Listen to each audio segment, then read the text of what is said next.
how to unblock sensitive content on Telegram.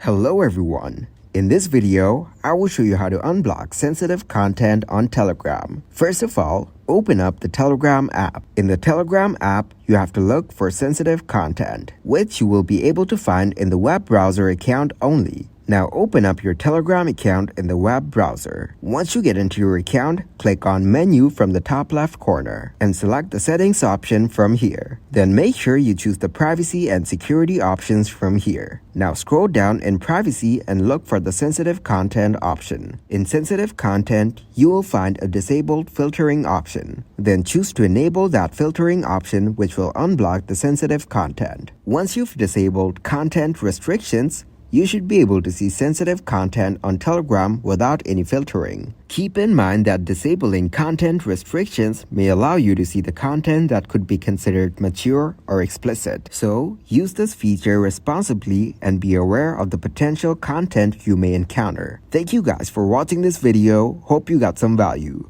Make sure to like the video and subscribe to the channel to get notified for new videos. See you in the next one.